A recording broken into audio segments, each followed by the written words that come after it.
నేను ఆగ్రానింపనొల్లను. నాకు దహన బలులను నైవేద్యములను మీరు అర్పించినను నేను వాటిని అంగీకరింపను. సమాధాన బలులుగా మీరు అర్పించు రొవ్విన పశువులను నేను చూడను. మీ పాటల ధ్వని నా యొద్ద నుండి తొలగనీయుడి. మీ స్వరమండలంలో నాదము వినుట నాకు మనస్సు లేదు.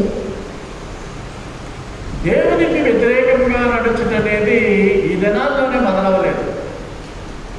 ఆది కాండం నుంచే దేవునికి వ్యతిరేకంగా ఉండేటువంటి పరిస్థితి జరిగింది.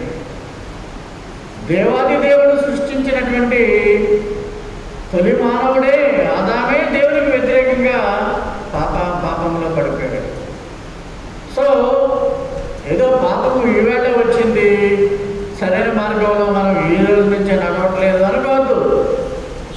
సృష్టి మొదల నుంచి కూడా పాపము, దేవునికి వ్యతిరేకత, దేవునికి పాపం రప్పించడం జరుగుతూనే ఉంది.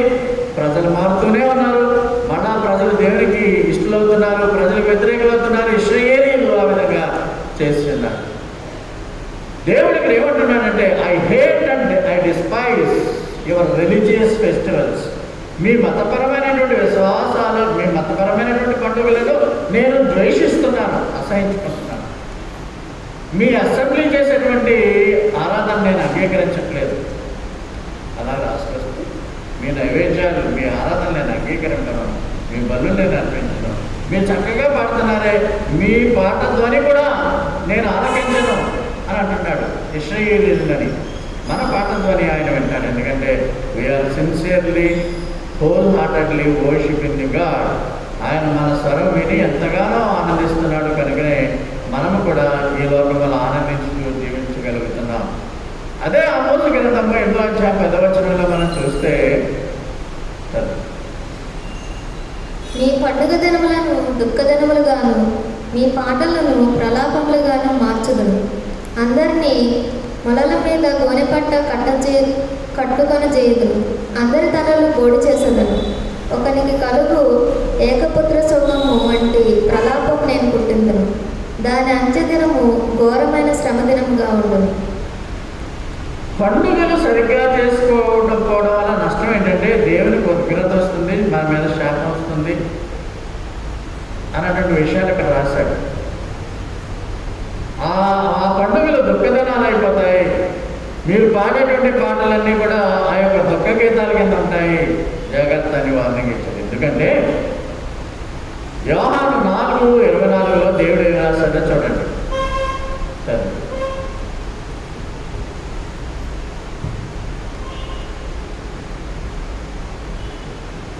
దేవుడు ఆత్మ కనుక ఆయనను ఆరాధించేవారు ఆత్మతోనూ సత్యంతోనూ ఆరాధింపవలెను.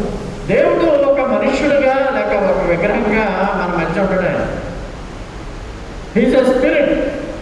అంటే మనకి తెలియకుండానే దేవుడు మన మధ్య సంచరిస్తూ ఉంటాడు. యేసుప్రభు మనకు వాగ్దానం ఏం చేశాడంటే, ఎక్కడైతే 2-3 కూడి నన్ను ప్రార్థన చేసుకోండి, 100 మంది అక్కర్లేదు, 200 అక్కర్లేదు, 500 మంది అక్కర్లేదు, కూడి ప్రార్థన చేస్తారు అక్కడ మేము వచ్చాడు. మనకు తెలియదు అది.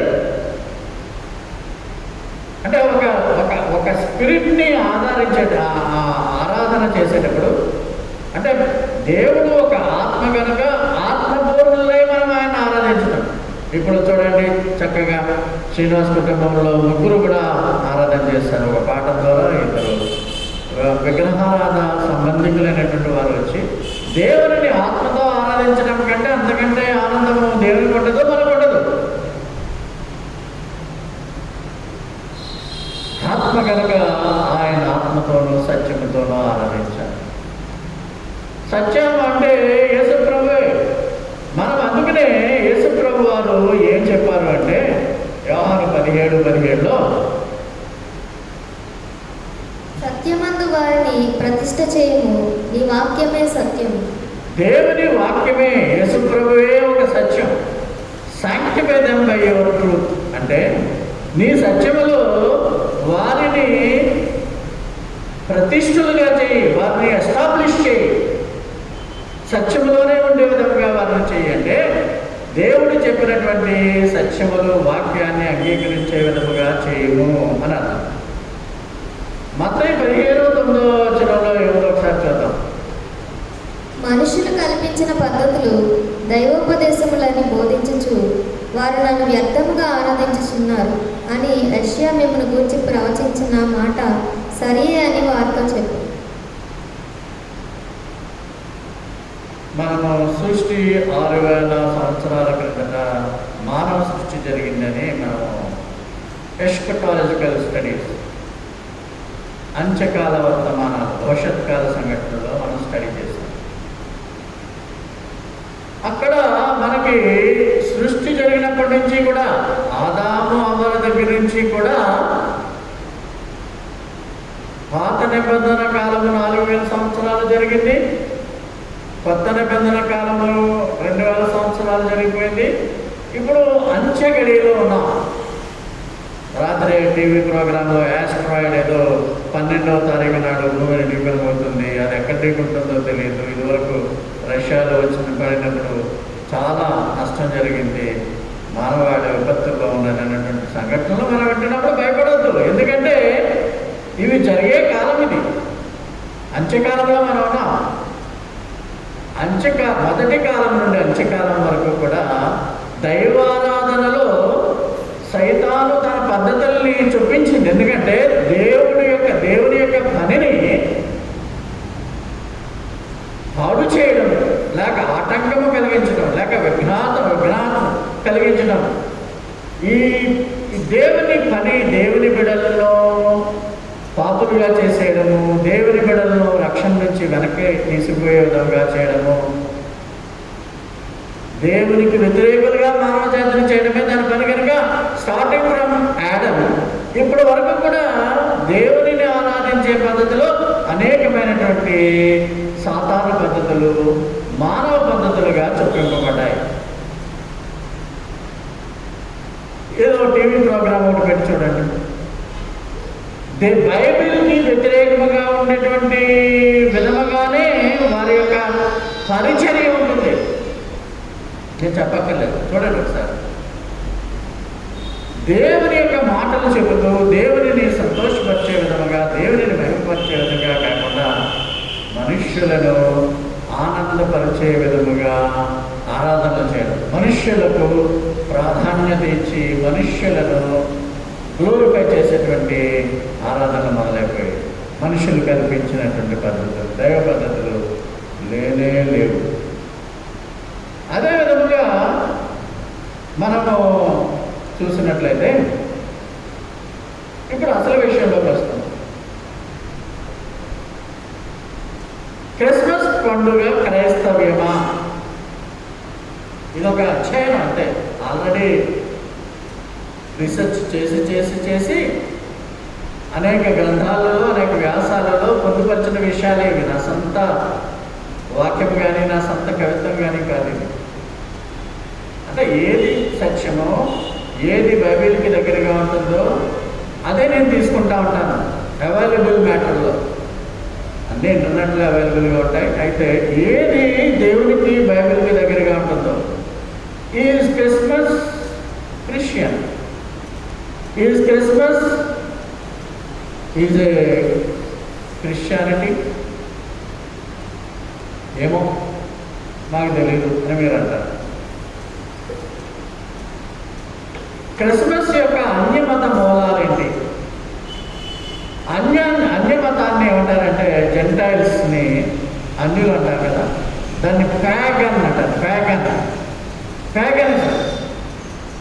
క్రైస్తవులు ఉన్నారు కొంతమంది, కేరళలో ఎక్కువగా క్రైస్తవులు హైందువుల వలె కొట్లు పెట్టుకుంటారు, మన చోట పెట్టుకోరు. అది ప్యాగనిజం. అంటే బైబిల్లో లేనటువంటి విషయాలు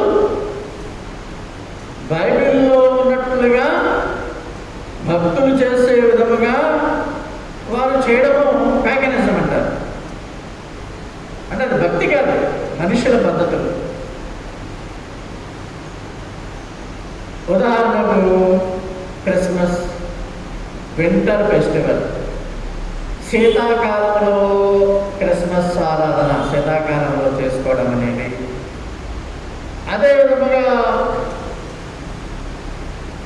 క్రిస్మస్ తాత, శాంటా క్లాస్,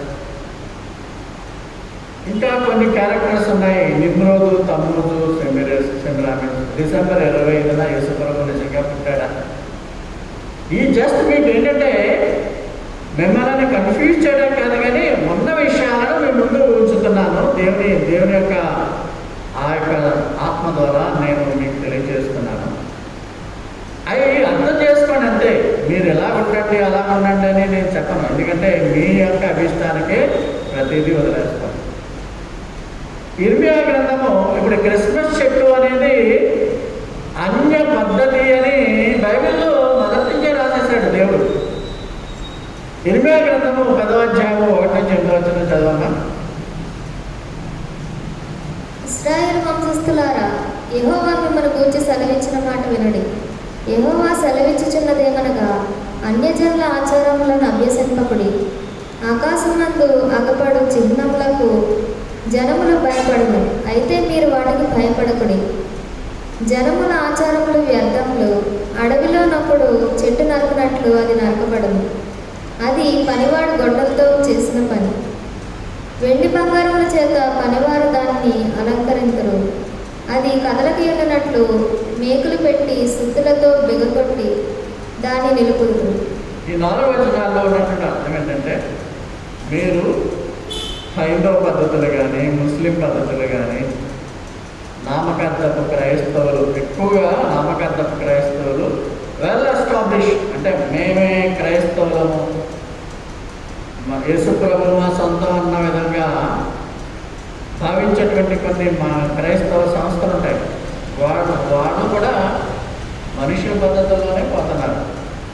యెహోవా దేవుడు మా సొంతాన్ని ఇశ్రాయేలీయులు అనుకుంటా ఉంటారు. కాదు, అందరికీ దేవుడు. మా మాంసము ఉన్నటువంటి అందరికీ కూడా దేవుడు యెహోవా దేవుడు. అలాగే కొన్ని డినామినేషన్స్ ఉన్నాయి. యేసుప్రభు మాకే దేవుడు అంటారు. అందరికీ దేవుడు యేసుప్రభు, హైందవులకు కూడా దేవుడే. అయితే మనం ఇక్కడ గుర్తుపెట్టుకోవాల్సిన విషయం ఏంటంటే, ప్యాగన్ యాక్టివిటీస్, అన్యజనుల ఆచారములు మీరు పాటించవద్దు. హైందవులు ముహూర్తాలు చూస్తారు, మీరు చూడకూడదు. హైందవులు ఎదురులు చూస్తూ ఉంటారు, జాతకాలు చెప్పించుకుంటూ ఉంటారు, మీరు అది చేయకూడదు. వారికి వ్యతిరేకంగా ఉండాలా? వారితో పాటు ఎక్కువగా హైందవ మిత్రుల మాట అంటారు, నలుగురితో పాటు నారాయణ, గుంపులో గోవింద అనే మాట. నేను ఎక్కువ సర్వీస్లో ఉన్నప్పుడు నా మిత్రుల నుంచి వింటూ ఉంటాను, గుంపులో గోవింద. ఆడ గోవింద అంటే గోవిందుడు, ఆడ నారాయణ అంటే నారాయణ. క్రైస్తవులకు ఇది తగ్గదు. అలాగే ఇక్కడ ఏమంటున్నాడంటే, 3వ వచనం చూస్తే, జనముల ఆచారములు వ్యర్థములు. They are useless. తర్వాత ఆస్ట్రాలజీ నమ్ముతూ ఉంటారు వీళ్ళంతా, నక్షత్రాలు, మూన్ కదలికలు బట్టి. దాన్ని నమ్మక్కర్లేదు. 2వ వచనంలో ఉంది. 3వ వచనంలో, అడవిలో ఒకడు చెట్టు నరకనట్లు అది నరకబడను, అది పనివాడు గొడ్డలతో చేసిన పని. ఆ చెట్టుని నరికి తీసుకొస్తారు, దాన్ని బంగారు వస్తువులతో, అంటే మెడమెడ తలతలలాడేటువంటి వాటితో అలంకరిస్తారు, సుత్తులతో బెగొట్టి దాన్ని నిలబెడతా ఉంటారు అని క్రిస్మస్ చెట్టు గురించి చెప్పాడు. ఎక్కడ ఇర్మియా గ్రంథంలో 5వ వచనంలో చూడండి. అవి తాటి చెట్టు వల్లే తిన్నగా ఉన్నవి, అవి పలుకము నడవనేరవు, కనుక వాటిని మోయవలసి వచ్చింది. వాటికి భయపడకుడి, అవి హాని చేయనేరవు, మేలు చేయట వాటి వల్ల కాదు. యెహోవా నిన్ను పోలిన వాడెవడనూ లేడు, నీవు మహత్యం గలవాడు, నీ శౌర్యమును బట్టి నీ నామము ఘనమైనదాయను. జనములకు రాజా, నీకు భయపడిన వాడెవడు? జనముల జ్ఞానులందరిలోనూ వారి రాజ్యములన్నిటిలోనూ నీ వంటి వాడెవడనూ లేడు గనుక నరులు నీకు భయపడుట అనుగుణ్యము. జనులు కేవలము పశుప్రాయులు, అవివేకులు, బొమ్మల పూజ వలన వచ్చు జ్ఞానము వ్యర్థము. జనులు అంటే విశ్వాసులు కానటువంటి మిగిలినటువంటి జనులు అని అర్థం అక్కడ.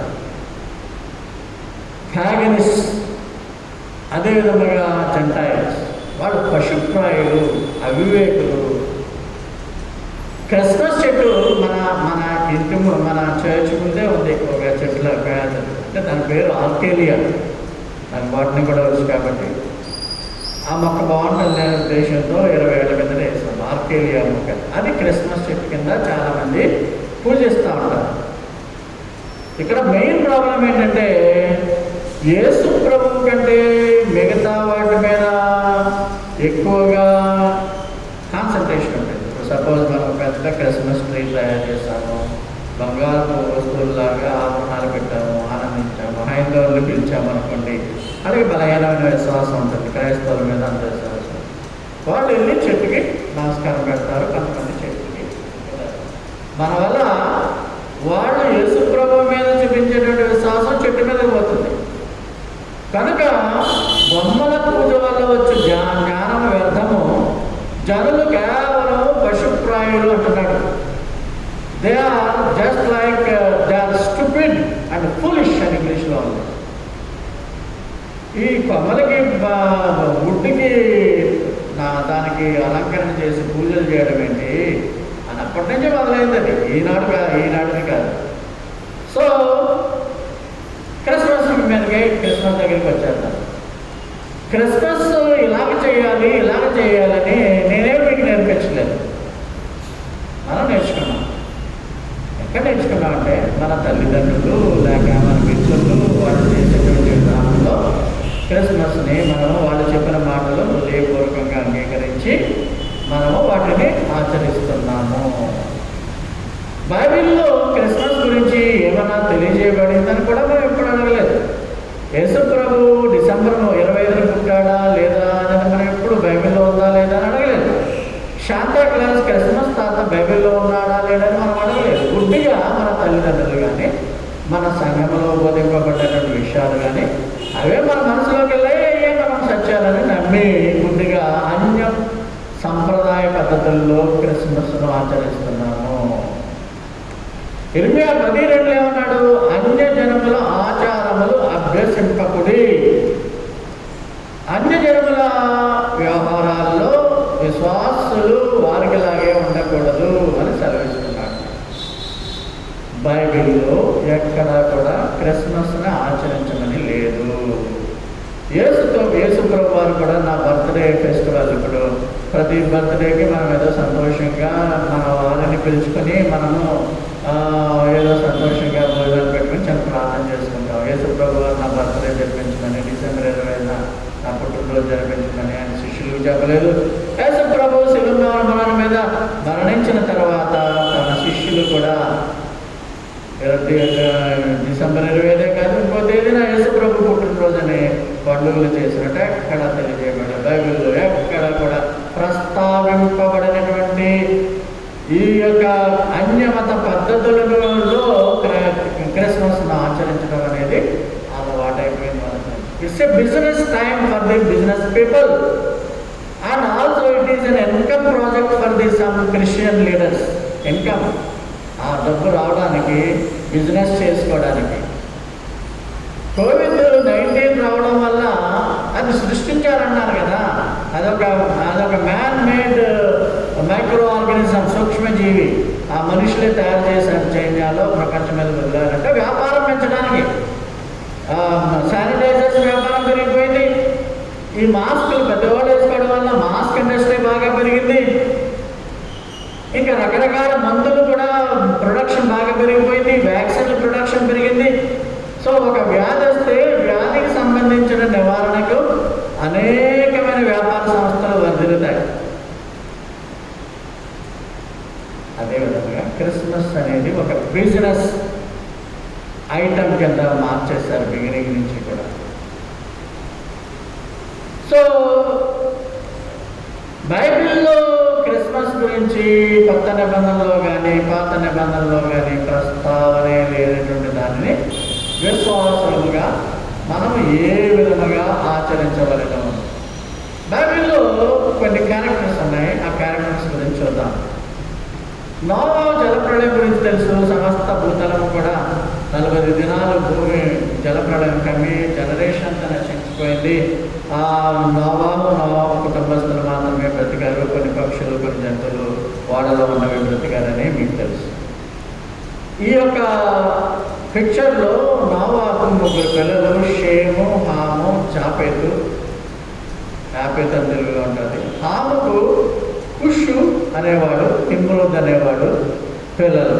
అంటే కుషుకి హాము, నోవాహు ఒక కుమారుడు హాము, హాముకి కుషు, కుష్కి నిమ్రోద్. మీకు ఒక టాపిక్ చెప్పినప్పుడు అప్పుడు ఆధారభావాలు అంతంత 22 మీటర్ల ఎత్తు పెద్దగా నెఫీలీయులు అనేవారు. ఇప్పుడైతే 6 అడుగులు అంటారు కానీ పెద్దగా రాక్షసులుగా ఉండేవారు, రాక్షస శరీరంతో ఉండేవారు అని మీకు కొంచెం చూపించాను. కాలక్రమేణా 6 అడుగుల్లో పడిపోయిందండి మానవ ఎత్తు. ఈ నిమ్రోదు కూడా భయంకరమైనటువంటి ఎత్తు కలిగిన మహాబలాఢ్యుడిగా ఉన్నట్లుగా మనం చూస్తున్నాం.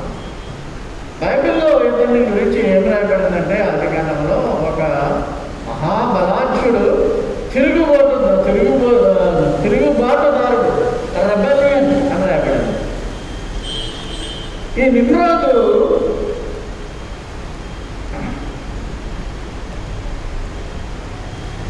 ఆదికాండము 10:8-18 ఉంది. కూషు నిమ్రోదును కనెను, అతడు భూమి మీద పరాక్రమశాలి అయ్యుట ఆరంభించను. అతడు నీనివే పట్టణాన్ని, బబులోను పట్టణాన్ని కట్టాడు పెద్దగా ఆర్భాటంగా. అయితే ఈ నిమ్రోదు గొప్ప బలశాలి, వేటగాడు అయినప్పటికీ తిరుగుబాటుదారుడుగా ఉన్నాడు. దేవునికి వ్యతిరేకంగా అతను ఒక పెద్ద గోపురాన్ని నిర్మించాడు. ఎందుకు నిర్మించాడో తెలుసా? బాబేలు గోపురాన్ని. ఆకాశంలో దేవుడు ఉంటాడు. ఈ పిక్చర్లో యెహోవా దేవుడు లాగా మేఘాలు వేశాడు. తన యొక్క పితరుల మీదకి ఉగ్రతను రప్పించి, జలప్రలయం రప్పించి, పితరులను దేవుడు చాలా బాధ పెట్టాడనే పాపంతో యెహోవా దేవుడితో నేను సమానము అనే విధముగా బాబేలు గోపురాన్ని కట్టాడు. బాబేలు గోపురం ఇలాగా ఆకాశాన్ని అంటుంటాడు. ఇది దేవునికి వ్యతిరేకమైనటువంటి పని. ఈ బాబేలు గోపురంలో రకరకాలుగా దేవునికి వ్యతిరేకమైన కార్యక్రమాలు, పూజలు రకరకాల మనుష్యులు చేస్తూ ఉండేవారు. దేవుడు ఆగ్రహించి బాబేలు గోపురాన్ని కూలగొట్టేశాడు. అక్కడ ఉన్నటువంటి ప్రజలందరూ కూడా ప్రపంచవ్యాప్తంగా 7 ఖండాల్లోకి చెదిరిపోయారు. బాబేలు గోపురం దగ్గర అన్య మత పద్ధతులను ఏమైతే ఆచరిస్తూ ఉండేవారో 7 ఖండాల్లోకి వెళ్ళిపోయాయి. భారతదేశంలో కూడా ఆ ఆచార పద్ధతులు వచ్చాయి. క్రిస్మస్ అనే కదా, మిగతా ఆచారాలు కూడా వచ్చేసాయి. అయితే ఈ నిమ్రోదు గొప్ప బలశాలి అయినటువంటి వాడు, శూరుడైనటువంటి వాడు, రాజు అయినటువంటి వాడు తన తల్లినే భార్యగా చేసుకున్నాడు. తన భార్య తల్లి అయినటువంటి సెమీరామిస్. ఆ సెమీరామిస్కు నిమ్రోదుకు వివాహమైన తర్వాత సెమీరామిస్ ఏం చేసింది అంటే, నిమ్రోదు అతని యొక్క ప్రవర్తన అది నచ్చక తన తాతయ్య అయినటువంటి షేమ్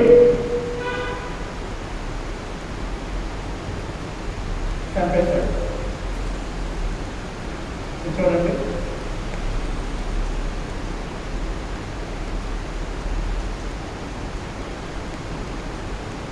నోవాహు 3 కుమారుని మనం చూపించాం. షేము, హాము, యాపెతు. హాముకు నిమ్రోదు మనవడు. నిమ్రోదు బలశాలి అయినప్పటికీ షేమ్ నిమ్రోదును చంపేశాడు. నిమ్రోదు అప్పటికే ఒక పరాక్రమశాలి అయినటువంటి రాజుగా ఉన్నాడు. యెహోవా దేవుని ఎంత గొప్పవాడని చాటించుకున్నాడు. నేనే దేవుడిని ప్రకటించుకున్నాడు. బబులోను సామ్రాజ్యానికి చక్రవర్తి. ఇది బబులోను సామ్రాజ్యం. దాంట్లో బాబిలోన్ అనేది ఒక పట్టణం, నీనెవె అనేది కూడా పట్టణం. యెరూషలేము, ఇజ్రాయేలు, ఈజిప్టు ఇవన్నీ కలిపి పెద్ద సామ్రాజ్యంగా ఉండేది అప్పుడు. అది నెబుకద్నెజర్ రాజు పరిపాలించినప్పుడు బబులోను రాజ్యం కూడా ఇలాగ ఉండేది, రోమా కూడా ఇందులో ఉండేది. ఈ విధముగా ఇప్పుడు బబులోను అంటే మిడిల్ ఈస్ట్ అని చాలాసార్లు మీకు చెప్పాను. బబులోన్లో ఉన్నటువంటి చిన్న చిన్న ముక్కలన్నీ కూడా విడిపోయి మిడిల్ ఈస్ట్ కంట్రీస్ కింద సూడాన్, ఈజిప్ట్, లిబియా, జోర్డాన్, ఇలాగ ఇరాన్ ఇలాగా ఇజ్రాయెల్, ఇలా చిన్న చిన్న రాజ్యాల కింద ఇప్పుడు ప్రస్తుతం ఉన్నది. ఈ యొక్క నిమ్రోదు పూర్వకాలంలో వీటన్నిటి మీద రాజుగా ఉండేది. నిమ్రోదు భార్య సెమీరామిస్ అందచందాలుగా చాలా బ్యూటిఫుల్ ఉమెన్, కానీ నీచమైన గుణము కలిగినటువంటి స్త్రీ. నిమ్రోదు చంపబడిన తర్వాత ఆ రాజ్యాన్ని ఆమె రాణిగా స్వీకరించి తనే ఒక రాణిగారిలాగా బబులోని పరిపాలిస్తూ ఉండేది. అయితే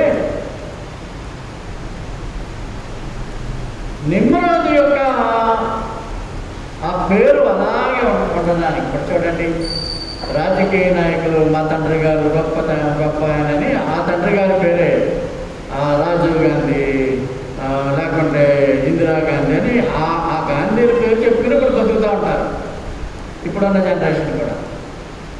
అలాగే సెమీరామిస్ నిమ్రోదు భార్య కింద నిమ్రోదు చనిపోయినప్పటికీ ఆ పేరు సజీవంగా ఉండేటువంటి విధముగా తను చాలా చాలా కష్టపడి ఒక స్టోరీ నడిచింది, బైబిల్లో ఉండేది. అది నిమ్రోదు చనిపోయిన తర్వాత ఒక బిడ్డను కంది, అది అడల్టరీ వల్లే, వ్యభిచారం వల్లే పుట్టిందని చెప్పుకుంటున్నాం. తమ్మూజు అనేవాడిని కన్నది. ఆమె ప్రచారం చేసిందంటే నిమ్రోదు చనిపోయినా నిమ్రోదే మళ్ళా తమ్మూజుగా పుట్టాడు అనేటువంటి దాన్ని ప్రచారం చేసుకొచ్చింది. అంటే నిమ్రోదు చావలేదు, తమ్మూజుగా ఉన్నాడు. మన దేశాల్లో కూడా ఈ పునర్జన్మ అనే దాన్ని నమ్ముతారు కదా, ఫలానా సాయిబాబా అక్కడ పుట్టాడు, ఇక్కడ పుట్టాడు అని చెప్తారు కదా. అది తప్పని తెలిసినా నమ్మేవాడు ఉంటారు. తమ్మూజు డిసెంబర్ 25న జన్మించాడు. తమ్మూజు పుట్టినరోజు, నిమ్రోదు పుట్టినరోజు డిసెంబర్ 25న చేయడం మొదలుపెట్టింది. అయితే తమ్మూజు ఒక అడవి పంది చేత చంపబడతాడు. అడవిలో వేటకెళ్ళినప్పుడు చంపబడతాడు. కనుక ఆమె ఇంకా కొడుకు లేడు, తండ్రి లేడు సందర్భంగా ఒక కట్టె, ఒక పెద్ద చెట్టు మొత్తును తమ్మూజుగా భావించమంది. ప్రతి ఏటా వచ్చి తమ్మూజేమో ఆ చెట్టులోంచి పుట్టుకొచ్చాడని ప్రచారం చేసింది.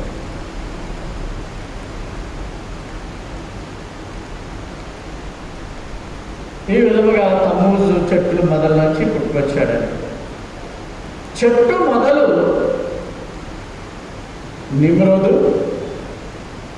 చెట్టులోంచి పచ్చని మొక్క వచ్చింది తమ్మూజు.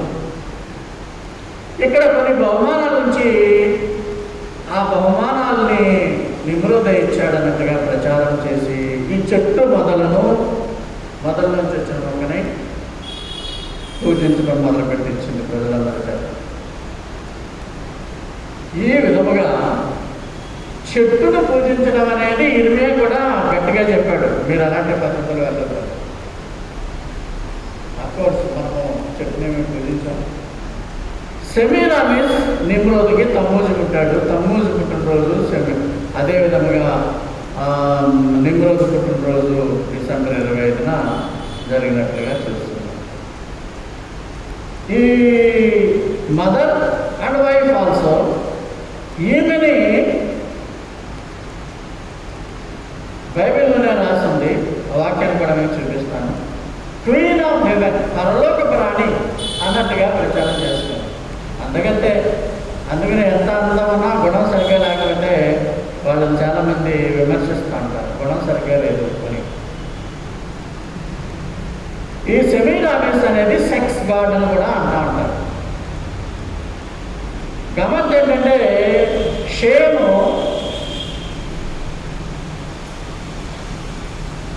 నిమ్రోదుని చంపేసినప్పుడు ఖండాల కింద మొక్కల కింద చంపేశాడు, మొక్కలు చేసి పారేశాడు. అంత కోపం, దేవుడికి వ్యతిరేకంగా ఉంటావా నువ్వు అని అంత కోపం వచ్చేసింది. అయితే తన మేల్ సెక్స్ పార్ట్స్, ఆ పాస్ పోసుకునేటువంటి భాగం మాత్రం ఒక్కదాన్నే అదే దొరికింది సెమీరామిస్. అందుకని ఆ మేల్ సెక్స్ పార్ట్ లాగా బొమ్మలు తయారు చేసి వాటిని పూజ చేయమనేది. అంత దాంతో చెప్పి ఇంకా లోపలికి వెళ్ళడం. సెమీరామిస్ క్వీన్ ఆఫ్ హెవెన్ అని పూజిస్తూ ఉండేవారు. ఎవరు? ఇశ్రాయేలీలే. ఐగుప్తు దాస్యం నుంచి విడిపించిన తర్వాత చెడిపోయి ఇలా చేస్తా ఉండవు. చదవమని ఇర్మియా 7:18. నాకు కోపం పుట్టించినట్లు ఆకాశరాణి దేవతకు పిండి వంటలు చేయవలననియు అన్య దేవతలకు పానార్పణలు చేయవలననియు పిల్లలు కట్టెలు ఏరుచున్నారు, తండ్రులు అగ్ని రాజబెట్టుచున్నారు, స్త్రీలు పిండి పిసుకుచున్నారు. ఇక్కడ ఆకాశ రాణి దేవత అంటే ఇంగ్లీష్లో చూస్తే తెల్లగా రాశాను, తెల్ల white paint. Queen of haven. ఇది సెమీరామిస్ కూడా చనిపోయి కొన్ని తరాలు గడిచిపోతున్నప్పటికీ ఇశ్రాయేలీయులు క్వీన్ ఆఫ్ హెవెన్కి పిండి పదార్థాలు పెడుతుండేవారు, పిండి వంటలు పెడుతుండేవారు విగ్రహాలు చేసుకుని. ఆ విగ్రహము ఇలా ఉండొచ్చు, లేకుంటే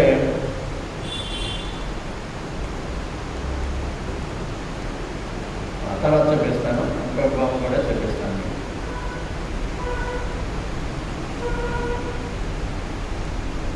ఈ సెమీరామిస్ పిండి వంటలు వండి పెడతాం, విగ్రహం చేసుకుని పెడతా ఉండేవారు ఇశ్రాయేలీ.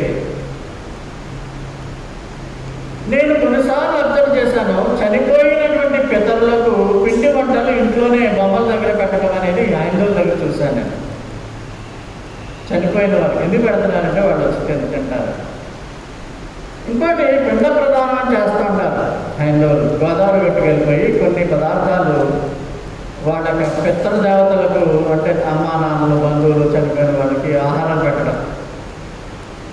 గమ్మత్తుగా క్రైస్తవులలో కూడా చూశాను నేను. క్రైస్తవుల్లో వాళ్ళ అమ్మా నాన్నలు చనిపోతారు, తర్వాత వాళ్ళ బర్త్డేకి వాళ్ళ వెడ్డింగ్ డేస్కి బూర్లు గాజులు కొన్ని పళ్ళాల్లో పెట్టి ఫోటోలు ఎదురుగుండా పెడతారు. ఆ పద్ధతి ఎక్కడి నుంచి వచ్చిందంటే ఈ వాక్యం నుంచే వచ్చింది. ఇర్మియా 7:18 పిండి వంటలు చేసి తమ దేవతలకు తల్లిదండ్రులకు పెట్టడం అనేది అక్కడి నుంచి వచ్చింది. అది తప్పు. ఈ క్వీన్ ఆఫ్ హెవెన్కి మీరు పెడుతున్నారు అని దేవుడు పాపం చేస్తున్నారన్నమాట ఆయనకి. నేనేం చెప్తున్నాను, మీరు ఏం చేస్తున్నారు అనే విధానంలో ఆయన చాలా వారి మీద ఒకరితను కురిపించారు. ఇంకా బయలువే వారు ఏం చేశారు అంటే, మనం చూసినట్లయితే తమ్మూజు గురించి హెస్కేలు 8:18 ఉంది. యెహోవా మందిర పుత్ర దూరము దగ్గర నన్ను దింపగా, హెస్కేలు దింపగా, అక్కడ స్త్రీలు కూర్చుండి తమ్మూజు దేవత గురించి ఏడ్చుట చూచుకుని తమ్మూజు దేవతల గురించి ఏడుతున్నారంట. అంటే సెమీరామిస్ పుట్టినటువంటి తమ్మూజు గురించి ఏడుస్తున్నారు. ఎక్కడ? యెరూషలేము దేవాలయంలో, దేవుని దేవాలయంలో తమ్మూజుకి ఆరాధన చేస్తూ ఏడుస్తున్నారు. What is this? చూడండి, కొన్నిసార్లు ఆ తిరుపతి దేవస్థానం, ఆ తిరుపతి ఏడుకొండల దగ్గరికి వెళ్ళి బైబిల్ గురించి చెప్తూ ఉంటుంటే అరెస్ట్ చేసి జైల్లో పడేస్తూ ఉంటారు. అది మన అన్యాయమే కదా. వాళ్ళ పూజా స్థలాల్లోకి వెళ్ళి మనం బోధించచ్చా? ఇప్పుడు ఎవడైనా ఒక బ్రాహ్మణ పూజారి వచ్చి ఇక్కడ స్తోత్రాలు చెప్తూ ఉంటుంటే, ఆ పద్యాలు చెప్తుంటే మీరు అంగీకరించగలుగుతారా? దేవుడైనటువంటి యెహోవా యొక్క మందిరములో, యెరూషలేము దేవాలయములో యూదు ఆడవాటరు తమ్మూజు గురించి ఏడుస్తున్నారు. తమ్మూజు అంటే ఎవరు? ఎక్కడో ఆదికాండంలో ఉన్నటువంటి నిమ్రోదు కొడుకు.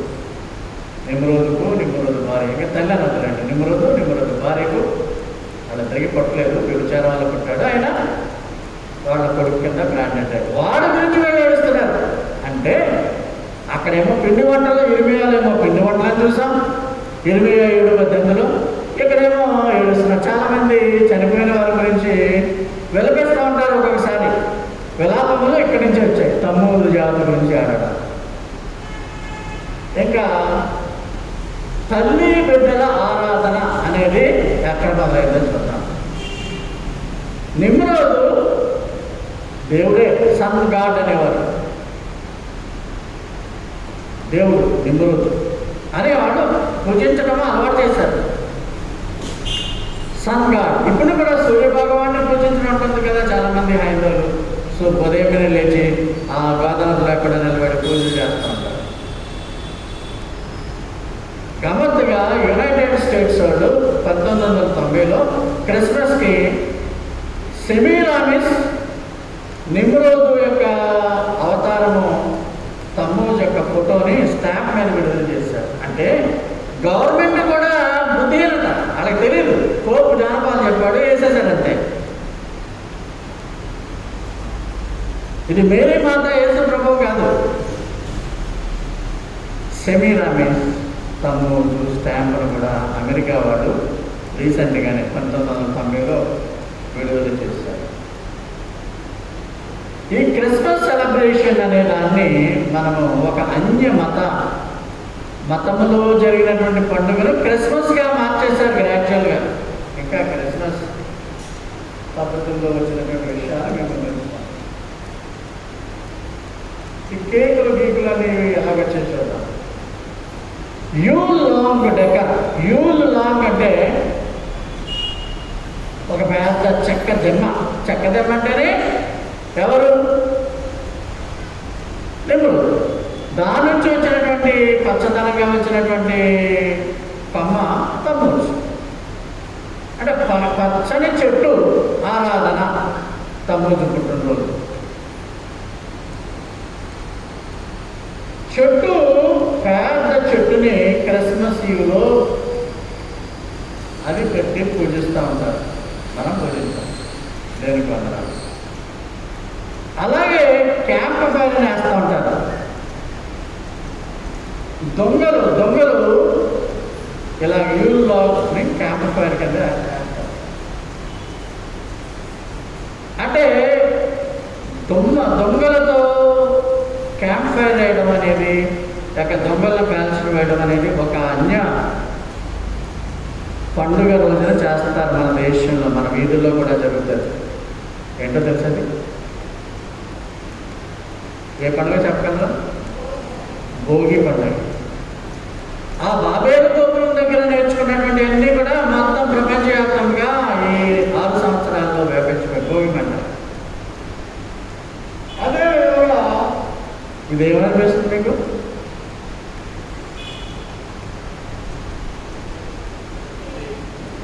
Very good. ఒక దెమ్మ, యూల్ లాగ్ అనేటువంటి ఈ దెమ్మ చాక్లెట్ని దెమ్మలాగా చేసి కేక్లాగా తినడం ఆరంభించేవారు. అదేది అయిపోయింది చూడండి. కేక్ అక్కడి నుంచి మొదలైంది.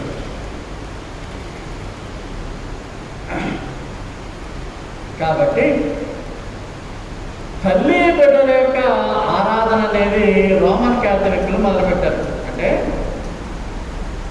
సెమీరామిస్ తమ్మూజు లాగా యేసు ప్రభు తమ్మూజుతో పోల్చి సెమీరామిస్ రోమన్ క్యాథలిక్ల యొక్క మేరీ మాత యేసు ప్రభుని తల్లి బిడ్డల ఆరాధనగా చేసి పారేశారు. భారతదేశంలో కూడా తల్లి బిడ్డల ఆరాధన ఉన్నది. యశోద, కృష్ణుడు బొమ్మలు కూడా చూపిస్తారు. రోమన్ క్యాథలిక్లు అసలు మొట్టమొదటిగా క్రైస్తవ మతం అనేది పెద్ద లేదు. రోమన్ క్యాథలిక్లు మరియమ్మను హెచ్చించినటువంటి విధంగా యేసు ప్రభు కంటే మరియమ్మే గొప్పవాడు అన్న విధంగా రోమన్ క్యాథలిక్లు ఇప్పుడు కూడా భావిస్తూ ఉంటారు. రోమన్ రాజులు బబులోను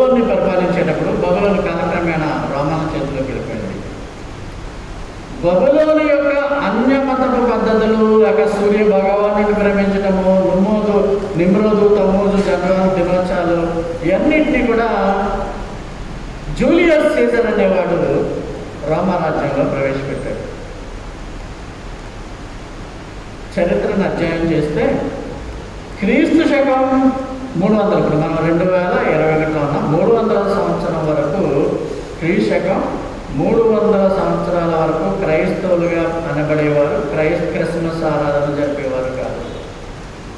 అయితే క్రీస్తు శకం 400లో రోముని పరిపాలిస్తున్నటువంటి, అంటే బబులోను దేశంలో రోమ్ ఒక భాగం, బబులోను దేశాన్ని పరిపాలిస్తున్నటువంటి రోమా రాజు కాన్స్టంటైన్ ఒక్క రోమారాజు మాత్రమే యేసు ప్రభువుని అంగీకరించి క్రైస్తవ మతాన్ని స్వీకరించాడు తల్లి ద్వారా. సో రాజుగారు ఏ మతం అయితే అందరూ అదే మతం అవలంబించాలి, కానీ క్రైస్తవ మతాన్ని యాజ్ ఇట్ ఈస్గా ప్రవేశపెడితే ప్రజల్లో తిరుగుబాటు వస్తుంది అనేటువంటి సమాచారాన్ని కాన్స్టంటైన్ తెలుసుకుని క్రైస్తవ మతాన్ని రోమా మతంగా ప్రకటించాడు. కానీ అన్య పద్ధతులు, బబులోను పద్ధతులు అన్నీ కూడా అక్కడ క్రైస్తవులు, ఆ రోమా ప్రజలు క్రైస్తవ మతానికి వ్యతిరేకంగా ఉండకుండా ఉండేటువంటి విధంగా క్యాచ్ అయిపోయాడు.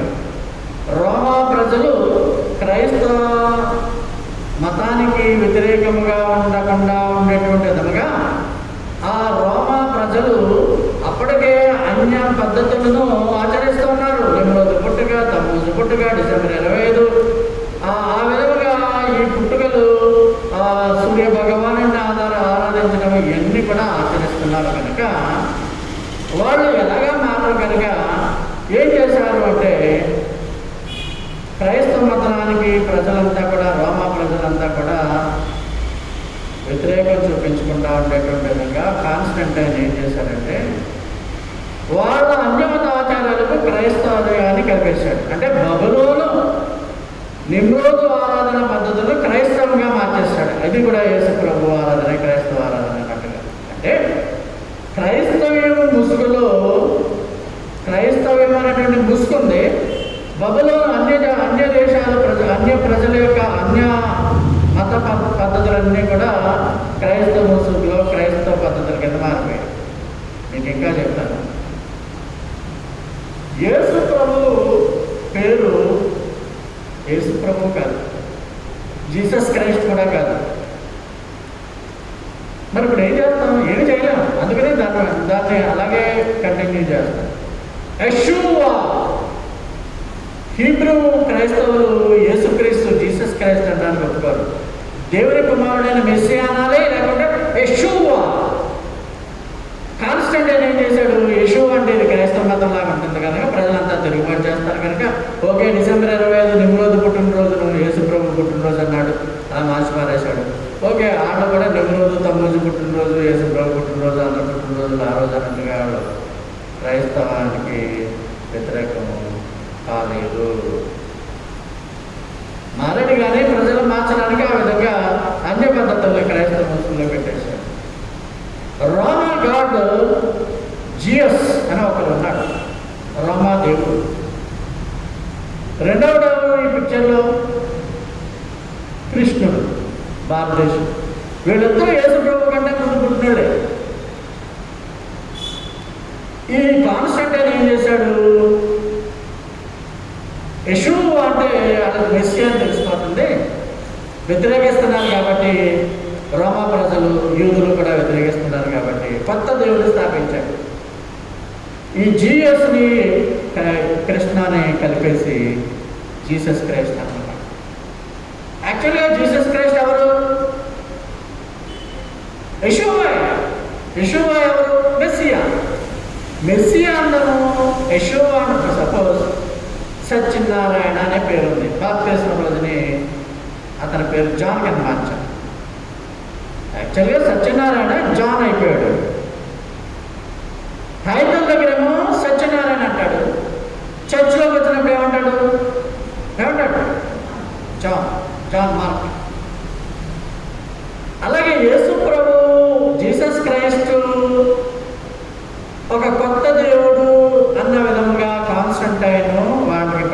చేశాడు. మంచి పనే తాపత్రమే చేశాడు. కానీ దీని చరిత్ర ఇది. జీసస్ క్రైస్ట్లో కృష్ణుడు కూడా ఉన్నాడని హైందవులు చెప్తూ ఉంటారు. అందుకే సరే, బ్రాహ్మణే కదా బైబిల్ని తర్జుమా చేశారు. ఈ బైబిల్ని తర్జుమా చేసిన వాళ్ళు రక్షణ పొందిన వాళ్ళు, మానవాస పొందిన వాళ్ళు, నష్టకరైన క్రైస్తవులు కాదు, బ్రాహ్మణులు. అప్పుడు అలా ఉండేవారు ఇంగ్లీష్ను తెలుగులో తర్జుమా చేయాలి. సరే, జీసస్ క్రైస్ట్ని తెలుగులోకి మార్చడానికి ఎలా చేయాలని పెట్టి వాళ్ళ మతాచారాల ప్రకారం కృష్ణుడు ఎలాగే ఉన్నాడు. కృష్ణుడు తల్లి యశోద, ఆ యొక్క భాగవతంలో ఉండేటువంటి క్యారెక్టర్. యశోద ప్లస్ కృష్ణుడిని కలిపేసి ఈ బైబిల్లో యెషూవా బదులుగా జీసస్ క్రైస్ట్ ట్రాన్స్లేషన్ ఏం పెట్టారు? యేసుక్రీస్తు. యశోద కృష్ణుడు, కృష్ణుడు, యశోద యేసు కృష్ణుడు. వాళ్ళకి అనుకూలంగా మార్చుకుంటే పెట్టారు.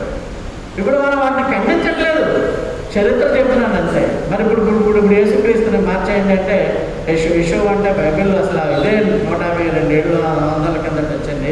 దీన్ని మార్చేయడం ఎలా కుదురుతుంది? కుదరదు కదా. అలాగే జీసస్ క్రైస్ట్ అనేది మార్చే యశో అంటే కొత్త కొన్ని రకాల బైబిల్లో యశో అని ఉంటుంది. అలాగే తెలుగు బైబిల్లో యెహోవా అనే బదులుగా జెహోవా అని ఉంటుంది. జెహోవా మనం ట్రాన్స్లేషన్లో అలాగ ఉంటాయి. అంటే చరిత్ర చెప్తున్నాను మీకు, అంతేగాని ఇప్పుడు మనం మార్చుకోవాలంటే మార్చలేము. అలాగే క్రిస్మస్ చేయొద్దు అంటే మనము ప్రజలు అంగీకరించరు.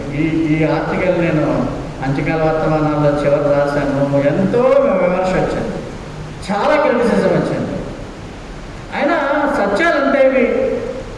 మదర్ అండ్ చైల్డ్ వర్షిప్ మనం చూస్తే తల్లి బిడ్డల ఆరాధన అనేది ఆ సెమీరామీస్ తమ్ముల దగ్గర నుంచే మొదలైంది. ఈ తల్లి బిడ్డల ఆరాధన, ఇందులో కొంత తల్లి బిడ్డల ఆరాధన బాబిలోను, తమ్మూజు, సెమీరామీస్. ఈజిప్ట్లో ఒక దేవత ఉంది, ఐసిస్ దేవత. ఇప్పుడు ఐసిస్ ఉగ్రవాదం ఇదే పెట్టుకున్నారు. హోరుస్ అనే కొడుకుని కన్నది. అలాగే ఇండియాలో చివరి కింద చూస్తే దేవకి అంటే యశోద, కృష్ణుడు కన్నది. యశోద కృష్ణుడు పూజిస్తూ ఉంటారు. తల్లి బిడ్డల ఆరాధన. తమ్మూజు, సెమీరామీసులు రోమన్ క్యాథలిక్లు, మేరీ మాత, యేసుప్రభువుకు. పరలోక ప్రాణి అని ఎవరినంటూ ఉండేవారు? సెమీరామీస్, కిరీటం ఉండేది. రోమన్ క్యాథలిక్ల యొక్క పరలోక ప్రాణి మేరీ మాత, ఆవిడ కూడా కిరీటం పెడతారు. సో తల్లి బిడ్డల ఆరాధన ఈ విధంగా ప్రపంచం అంతా కూడా వ్యాప్తి చెందింది. ఇప్పటికీ కూడా మనం తల్లి బిడ్డల ఆరాధన చేయకూడదు.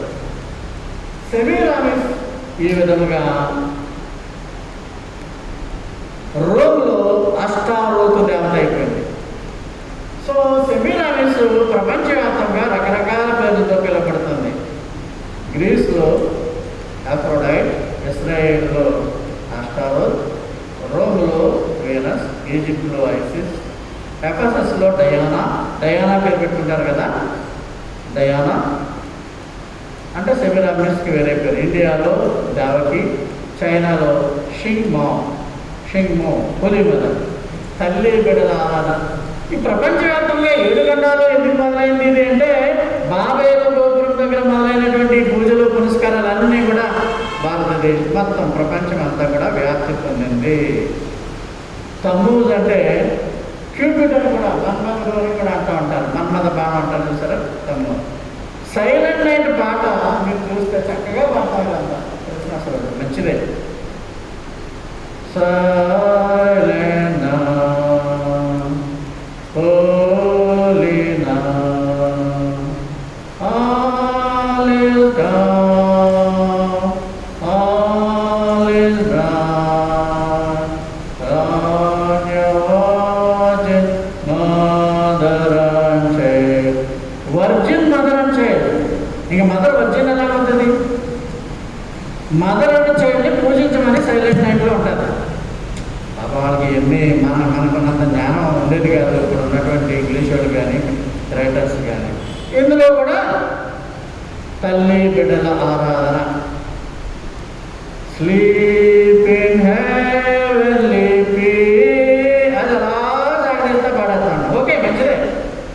స్లీప్ ఇన్ హెవెన్లీ పీస్ అంటే యేసు ప్రభుని పరలోకం నిద్రతో నిద్రపోదేవా అని అంటారు. యేసు ప్రభు నిద్రపోమని మనం చెప్పడం ఏంటి? హెవెన్లీ పీస్తో. ఆయనే పీస్ అంటే ఆయన సమాధానకర్త. మనకున్నది పీసు. సమాధానకర్తని నువ్వు సమాధానంతో నిద్రపో అని మా పాటలో ఉండడం ఏంటి? ఇవన్నీ కూడా కాంట్రాడిక్షన్స్. మన పాట తెలియకుండా చక్కగా ఇప్పుడు సంజయ్ బాబు పాడమన్నట్టు చక్కగా నాకంటే సూపర్గా పాడేస్తుంది. అందుకనే పాడేటప్పుడు దాంట్లో ఉన్న అర్థం తెలుసుకుని పాడాలని చెప్తా ఉంటాను మేము. ఓకే, సో ఇంకా క్రిస్మస్ తాత. మన చర్చ్లో షాలం లాంటాడు ఒకడు ఒక ప్రశ్న వేశాడు. క్రిస్మస్ తాత బహుమానాలు ఇస్తున్నాడు. ఏంటమ్మా చదువుతారు? Where are you in the Bible? అమ్మా ఏంటిది సుషాను? అర్థం ఏంటి తెలుగులో?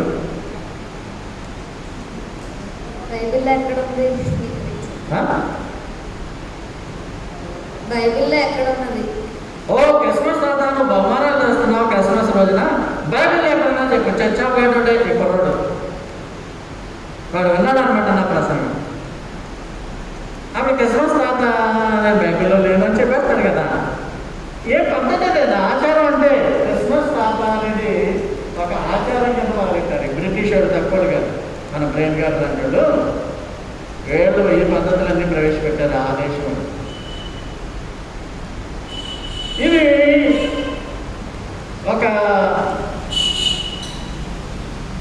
ఒక ఫాదర్ ఉండేవాడు, రోమన్ క్యాథలిక్ ఫాదర్. క్రీశకం 500లో 300 వరకు క్రిస్మస్ పాటించేవారు కాదు. 400లో రోమన్ క్యాథలిక్లు తమోజు పుట్టినరోజునేమో జీసస్ క్రైస్ట్ పుట్టినరోజుని మార్చారు. వాళ్ళు జీసస్ క్రైస్ట్ యెషూ అనే మార్చేశారు రోమా కాన్స్టంటైన్.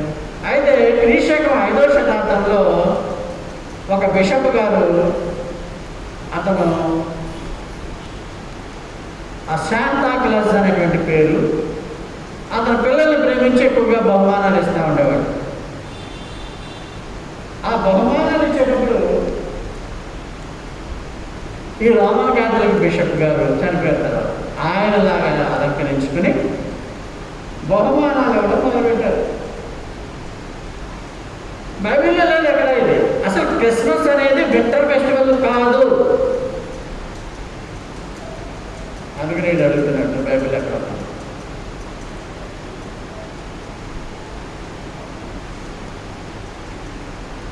సరే, కానుకల్ని బైబిల్లో ఎక్కడైనా క్రిస్మస్ రోజున ఇచ్చినట్టుందా? ఉంది. క్రీస్తును పూజించి మత్తయి సువార్త 2:11లో బంగారము సాంబ్రాణి బోళము జ్ఞానులు కానుకలుగా ఆయనకి సమర్పించింది. నువ్వు గిఫ్ట్స్ ఇవ్వాలంటే ఏసైకి ఇవ్వు, అంటే చర్చ్కి ఇవ్వు.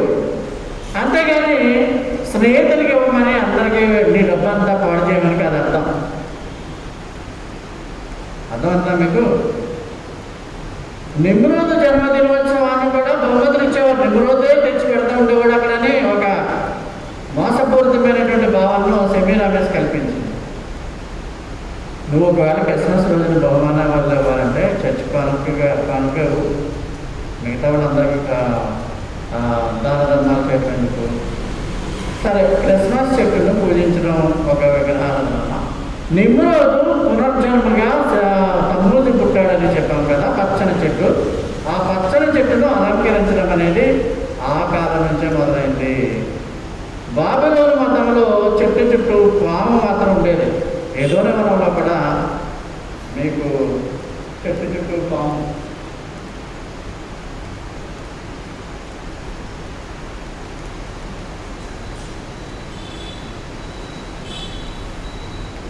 ఆదాము అవ్వలు హోలీ పీపుల్గా పరిశుద్ధులుగా ఉండేటువంటి సమయంలో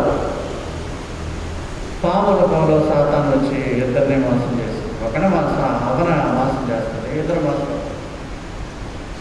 బబిలోను మతంలో ఈ యూల్ దొంగ అని చెప్పాను కదా, యూల్లో దొంగ చుట్టూ బాగుంటుంది. ఆ దొంగ తీసేసి కాలక్రమేణ క్రిస్మస్ చెట్లో ఏం పెట్టేశారు? పూలదండలు, ముత్యాలు, బంగారంతో అలంకరించడం అన్నాడు కదా గ్రంథంలో. నిమ్రోజు చెట్టు ప్రతి ఏడాది కూడా డిసెంబర్ 25న చెట్టు నిమ్రోజు చెట్టు అని పెట్టుకుని దాని దగ్గర బహుమానాలు నిమ్రోజే పెట్టాడని చెప్పారు. శాంతాక్లాస్ మొదలయ్యాడు. తర్వాత శాంతాక్లాస్ కూడా బైబిల్లో లేడు. ఓకే, బహుమానాలు ఇస్తే ఇచ్చుకున్నారు, మంచిదని కాదు, కానీ చరిత్ర చెప్తున్నాను అంతే. మీకు శాంతాక్లాస్ యేసు ప్రభువు పంపించినట్టేమీ కాదు. బహుమానాలు కూడా మీరు పుష్కలంగా ఇస్తూ ఉంటారు, ఇస్తే ఇచ్చుకోండి, కానీ దేవునికి విరాళంగా ఇవ్వండి. క్రిస్మస్ చెట్టు గురించి ఇంకా చెప్పాలంటే, నిమ్రోజు చేతిలో ఇప్పుడు కూడా ఒక చెట్టు కొమ్మ ఉండేది. క్రిస్మస్ చెట్టు, క్రిస్మస్ తాత చెట్టు చేతిలో కూడా ఒక చెట్టు ఉంటుంది. ఇలాగా ఈజిప్ట్లో పిరమిడ్లు కూడా ఆ క్రిస్మస్ చెట్టులాగా కడతారు నిలువుగా. తర్వాత ఇలాగ అలంకరిస్తూ ఉంటారు. ఇది ఒక విగ్రహారాధన. ఇర్మియా గ్రంథం 2:20 రాకనుంది. మనమే ఇలా తీసుకొచ్చి హైందవులకి ఇది చూపిస్తూ ఉంటుంటే దాన్ని పూజిస్తూ ఉంటారు. సో యేసు ప్రభువుని మనం మ్యాగ్నిఫై చేయాలి. ఎఫ్రాయిముతో భవిష్య గ్రంథం అంటాడు, ఎఫ్రాయిము మనతో కలిసిపోయాడు. ఎఫ్రాయిం అంటే ఎవరు? ఒక గోత్రం. 12 గోత్రాలలో ప్రకటన గ్రంథం వచ్చేటప్పటికి ఎఫ్రాయిం గోత్రం తీసిపారేశాడు. మీకు 1,44,000 మంది ఆ యూదుల ఎవాంజలిస్టులో ఈ గోత్రం ఉండదు. విగ్రహాలు అంటే దేవుడు ఏమన్నాడు? ఎఫ్రాయిం విగ్రహాలతో కలిసిపోయాడు. పోనీ ప్రకటన గ్రంథంలో ఏమంటాడు? కాలం లేదా ఇంకా పరిశుద్ధుడుగానే ఉంటానేమో, అపరిశుద్ధుడుగానే ఉంటాము, తిరస్కారం చేసేవాడు దుర్మార్గుడుగానే ఉంటాను, సమయం లేదంటాడు ప్రకటన గ్రంథంలో. పోయేవాడు పోతాడు, నీకెందుకు, నువ్వు మాత్రం ప్రభు మీద విశ్వాసంతో నిలకడగా ఉంటాడు. అందుకనే కొన్ని చోట్ల మన చర్చ్ ఆఫ్ గాడ్ లాంటి వాళ్ళు, అంటే చర్చ్ ఆఫ్ గాడ్లో కూడా ఒక వర్గం ప్యాగనిజంని పాటించే వాళ్ళు కూడా ఉంటారు. ఆనందం అంతే, they want to enjoy, that's all. ఆ మాట వస్తే ఫెయిత్ స్కూల్లో కూడా మనం క్రిస్మస్ చేస్తూ ఉంటాం. ఎందుకు చేస్తూ ఉంటామంటే అన్యులకు క్రిస్మస్ రోజున సువార్త అందించడము అనేటువంటి ఆ యొక్క మీనింగ్తో మనము వాళ్ళు చేస్తూ ఉంటాం. సరే, ఇంకా చివరికి వచ్చేస్తున్నాం మనం. క్రిస్మస్ అలంకరణలకు ఎక్కువగా అర్థం ఏంటంటే, ఇందాక మీకు చెప్పాను, నిమ్రోజు చంపబడినప్పుడు పురుషాంగం మాత్రమే దొరికింది. సెమీరామిస్ ఏం చేసిందంటే పురుషాంగం లాగా ప్రపంచం అంతా కూడా ఇలాంటి స్తూపాలు కట్టించేసింది.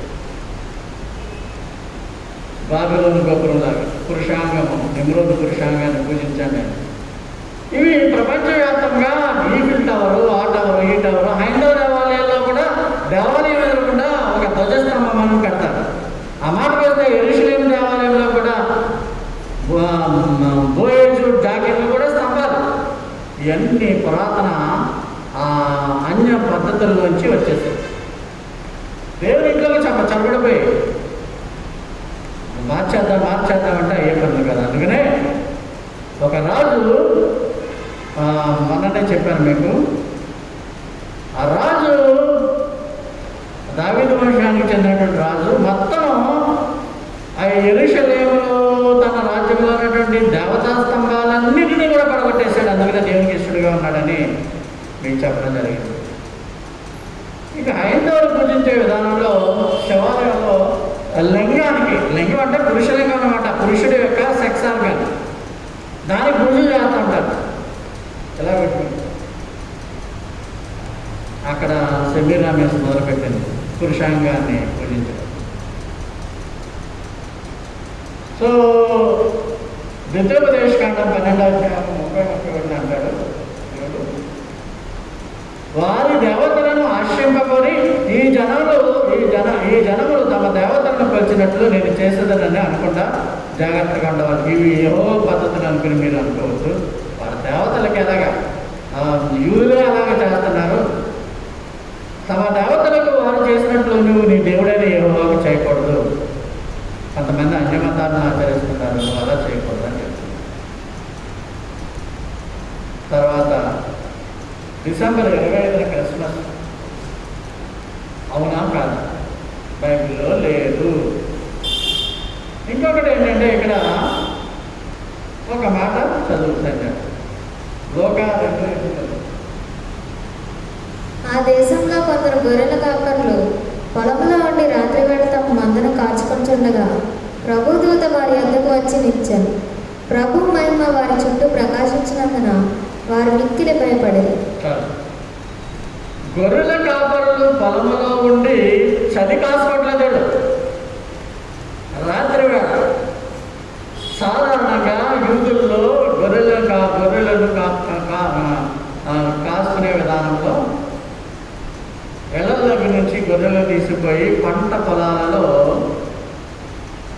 వాటిని అక్కడ పెట్టేటువంటి పద్ధతి వేసవిలోనే జరుగుతుంది. అంటే జూలై, సెప్టెంబర్, అక్టోబర్ నెలలో వర్షాలు పడుతున్నాయనే సమయానికి వాళ్ళ యొక్క పశువులను ఇళ్లలో తీసుకొచ్చేసేవారు.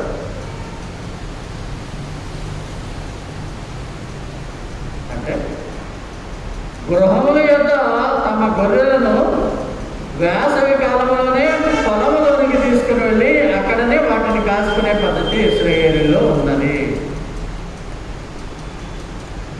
శారదమ్మ గారు, మా అత్తగారు వాళ్ళ ఇంటి దగ్గర కొన్ని అపార్ట్మెంట్స్లో, లోయర్ అపార్ట్మెంట్స్ కింద కార్లు పెట్టుకునే స్థలంలో ఆ అపార్ట్మెంట్ వాళ్ళు గేదెలు కట్టేస్తూ ఉండేవారు. వర్షాకాలంలో శీతాకాలంలో పశువులు జలుబు చేసి చచ్చిపోతాయని వర్షం తగలకుండా అపార్ట్మెంట్ కింద కార్లు పెట్టుకునే చోట అతని కారిడార్ బదులుగా గేదెలు కడతా ఉండేవాడు. ఇప్పటికీ అది ఉంది. ఇశ్రాయేలీల్లో ఆచారం ఏంటంటే గొర్రెల కాపరులు పొలములో మందను కాల్చుకునే సమయము ఎండాకాలము. గబ్రియేలు దూత వారికి ఎప్పుడైనది ఎండాకాలము. కానీ యేసు ప్రభు ఎండాకాలంలో పుట్టాడు. ఇప్పుడు కూడా తెలియకెందుకు పుట్టాడు అని మనం కాంప్రమైజ్ అయిపోవడమే. మార్చి ఏమైనా ఏమంటలేదు. ఇప్పుడు డిసెంబర్ 25నే పడి చచ్చిపోకూడదు. మనం పంతం లాక్కూడదు, ఆర్గ్యుమెంట్ చేయకూడదు. కొందరు గొర్రెల కాపరులు పొలములో ఉండి రాత్రి వేళ తమ మందలను కాచుకొంచుండగా, పొలములో రాత్రుల్లో ఉండేటువంటి విధానం చలికాలంలో ఉండదు. చలి వచ్చి జబ్బు చేసి ఆడ చచ్చిపోతారు. కానీ దాని కాలక్రమేణా ఎలా చిత్రీకరింపబడింది? ఒక మంట వేయడం, ఆ గొర్రెల కాపరులు ఏమో గిజగిజలాడుకోవడం, ఆ చలికి మంట కాసుకోవడం, అప్పుడు దేవతలకు ప్రత్యక్ష అవ్వడం. వింటర్ ఫెస్టివల్ కింద మార్చేశారు సమ్మర్ ఫెస్టివల్ని. నిమ్రోజు గురించి, నిమ్రోజు పుట్టినరోజు, తమ్ముడు పుట్టినరోజు వింటర్ ఫెస్టివల్. అలాగని వెనకెళ్ళిపోయి మీరు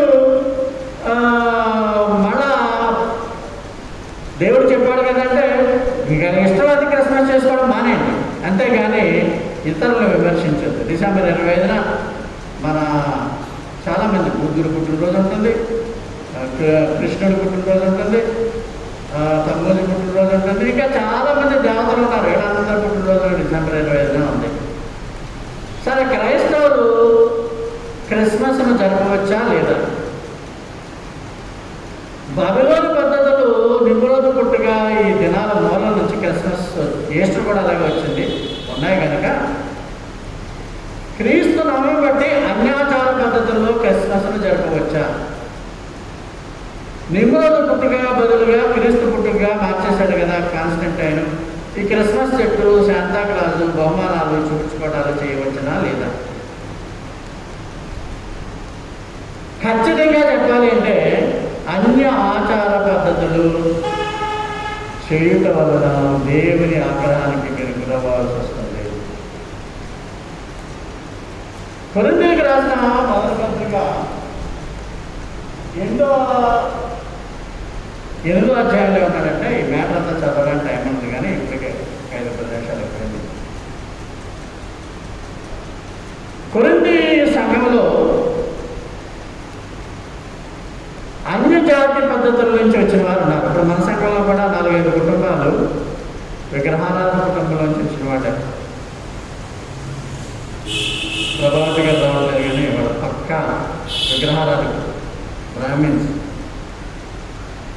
అలాగా 4-5 కుటుంబాలు ఉన్నాయి.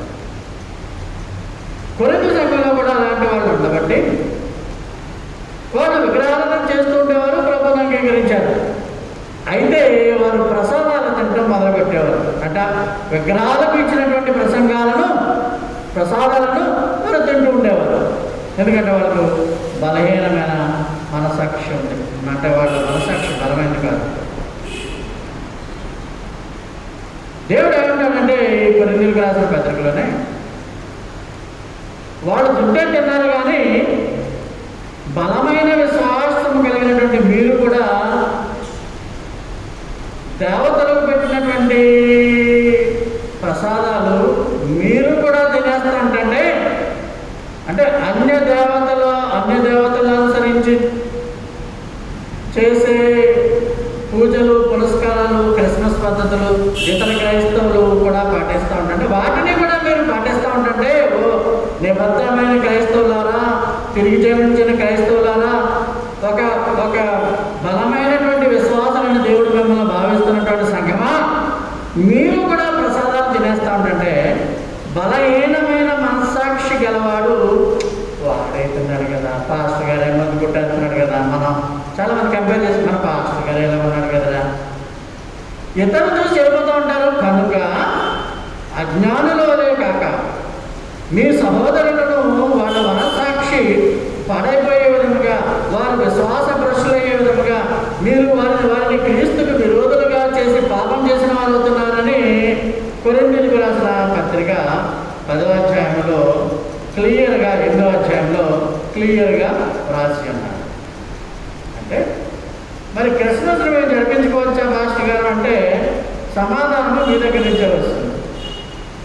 కొరింథీయులకు రాసిన మొదటి పత్రిక 8వ అధ్యాయంలో 12వ వచనం మనం చూసినట్లయితే, సహోదరులకు విరోధముగా పాపం చేయడం వలనను వారి బలహీనమైన మనస్సాక్షిని నొప్పించడం వలనను మీరు క్రీస్తుకు విరోధముగా పాపం చేయవారు అవుతున్నారు. అంటే ఒక బలమైనటువంటి బిలీవర్, ఒక క్రైస్తవుడు, మోజెస్ గారు ఒక బలమైన బిలీవర్, ఐజక్ గారు ఒక బలమైన బిలీవర్, అదేవిధంగా శ్రీనివాస్ ఇప్పుడు బలమైన బిలీవర్, రమేష్ ఒక బలమైన బిలీవర్, నాగేశ్వరరావు ఒక బలమైన బిలీవర్. ఇప్పుడు ఇలాంటి వాళ్ళే అన్య పద్ధతులు చేస్తూ ఉంటుంటే గొడ్లందుకే పెట్టవద్దు అంటాను. అన్య పద్ధతులు విగ్రహాలు కప్పద్దు అంటాను. ప్రసాదాలు తినదు. ఎన్నో ప్రసాదాల గురించి నేను నా టెస్ట్ గురించి చెప్పాను. అంతమందిలో కూడా ప్రసాదాలు నాకు ఇచ్చేవారు కాదు, ఎందుకంటే పుచ్చుకోడని. అదేవిధంగా ఒక ప్రసాదము అన్ని దేవతలకు ఇచ్చిన ప్రసాదం నా దగ్గర తీసుకొస్తే నేను నో అనేవాడిని బిగినింగ్లో, తర్వాత కాలక్రమేణా వాళ్ళు మానేశారు, సర్వీసులో ఉన్నప్పుడు చెప్తుండేవారు. అన్య దేవతల పద్ధతులు మీరు ఆచరిస్తున్నట్లయితే బలమైన క్రైస్తవులారా, రాజమండ్రి దేవుని సంఘంలో వారులారా, మీరు అన్య బబులోను పద్ధతులు మీరు ఆచరిస్తూ ఉంటే ఆయన యొక్క వృషణాల బదులు, టెస్టికల్స్ బదులు నిమ్రోతున్నారు. ఇక్కడ గుండ్లు పెడుతున్నారు, పెద్ద పెద్ద చెట్లు పెడుతున్నారు, పాములాగా దండలాస్తున్నారు. మొదట ఇర్మియా గ్రంథం 8వ అధ్యాయంలో చెప్పినట్లు బంగారు నగిషి వస్తువులాగా గొడ్డలతో కొట్టవచ్చినటువంటి కొట్టి తెచ్చిన చెట్టు మీద పెడుతున్నారు. అంటే మరి మనం ఆలోచించుకోవాలి, ఏం చేయాలి. 2016 సంవత్సరంలో క్రిస్మస్ చెట్టే పెట్టలేదు పాస్టర్ గారు. తర్వాత మెంబర్స్ అది వస్తుంటే మళ్ళీ ఏదో పిల్లల కోసం అని పెడుతూ ఉండేవారు. మేము ఇంట్లో ఎప్పుడు పెట్టాం. బ్రిటిష్లో ఆచార పద్ధతులు అక్కడ మళ్ళీ ఈ కేకులు క్యాంప్ ఫైర్లు ఆడు మనం అంటే ఒకడిని విమర్శించకూడదు. వాళ్ళు ఎలా చేసుకోవాలంటే పద్ధతులు మారాయి, చర్చలు మారిపోయాయి, సమాజం మారింది, ప్రజలు మారిపోయారు. దేవుని మాటలు పూర్వం ఇప్పుడు ఎలా ఉన్నాయో ఇప్పుడు అలాగే ఉన్నాయి. యేసుక్రీస్తు నిన్న నేడు రేపు నిరంతరమే మారనివాడు ఆయన. పద్ధతులు మారుతాయి. కొంతమంది క్రైస్తవులు అంటారు మేము క్రిస్మస్ చేసుకోము, ప్రపంచం ఎలా చేసుకుంటుంటే మాకు ఎందుకు మేము చేసుకోము. Very good. మేము క్రిస్మస్ను జరుపుకుంటాము కానీ చెట్లు శాంతాక్లాజులు ఈ అలంకరణలు లేకుండా ఫ్యామిలీ ప్రేయర్ చేసుకుని ఫ్యామిలీస్ అంతా కలిసి బిర్యానీ రోజుకుని తింటాం. Very good, wonderful. కలిసి we spend time with family and eat together. వాళ్ళేమో చేసుకోమంటున్నారు, బైబిల్లో లేదు కదని. వీళ్ళు చేసుకుంటాము కానీ 25 చేసుకోము. ఆ రోజు మాత్రం గవర్నమెంట్ వాళ్ళు సెలవిస్తారు కాబట్టి కూర్చుని ఫ్యామిలీస్ని పిలుచుకుని భోజనాలు తింటాము. ఇప్పుడు కరోనా కాబట్టి అందరూ కలిసి తినే భోజనం ఆ భాగ్యము లేదు. కానీ ఎవరితోనూ మేము ఆర్గ్యూ చేయము. కానీ ఎవరైనా ప్రశ్నలు వేస్తే చెట్టు యొక్క సిగ్నిఫికెన్స్ ఏంటి, బాల్స్ యొక్క సిగ్నిఫికెన్స్ ఏంటి, ఆ యొక్క టీఫుల్ టవర్స్ ఎందుకు వచ్చాయి, తర్వాత చెట్టు మొద్దు కేక్ ఎలాగొచ్చింది, ఇవన్నీ అడుగుతూ ఉంటుంటే క్రిస్మస్ తాత ఎలాగొచ్చాడు అని అడిగితే మేము సమాధానం చెప్తాం. అంతేగాని మేము ఎవరిని విమర్శించాము. మెజారిటీ ఆఫ్ ది క్రైస్తవులకు ఈ సత్యాలు తెలియదు. మీరు ఇక్కడ ఉన్న వాళ్ళు ఒక 20-25 మంది మాత్రమే ఈ వాక్యాలు ఉన్నారు. సో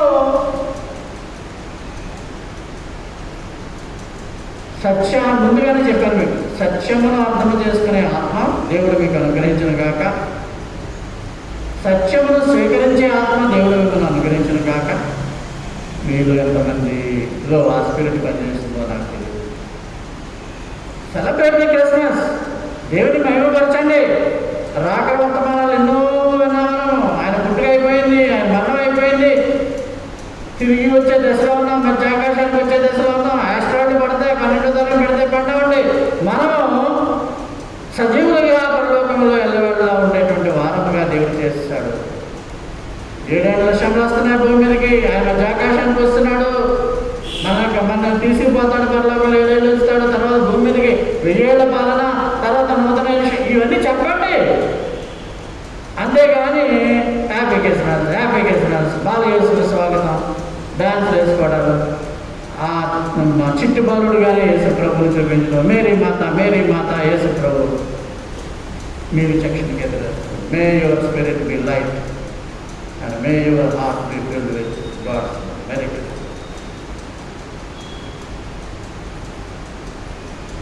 ఇదే ప్రసంగము నామినల్ క్రిస్టియన్స్కి, నామకార్థపు క్రైస్తవులకి చెబితే వారు బయటికి వెళ్ళేటప్పుడు నన్ను కొట్టేస్తారు, రాడులు కొట్టేస్తారు. కారణం ఏంటంటే అర్థం చేసుకునే ఆత్మ వరకు ఉండదు, ఆలోచన చేసుకునే ఆత్మ ఉండదు, సత్యాన్ని స్వీకరించే ఆత్మ ఉండదు. వారికి కూడా మనం ప్రార్థన చేస్తాం. క్రిస్మస్ చేసుకోవద్దని కాదు కానీ చేసుకోండి. ఒక మీనింగ్ఫుల్గా యేసును మ్యాగ్నిఫై చేసే విధంగా, ఎవరైనా ఏ విధంగా యేసును మ్యాగ్నిఫై చేశారో అంటే ఆయన్ని కనపరిచారు, అలాగే క్రిస్మస్ రోజును కూడా మీరు మ్యాగ్నిఫై చేస్తుంది. God bless you. ప్రత్యేకమైన కానుకలు అర్పించే వారైతే ముందుకు రావాల్సింది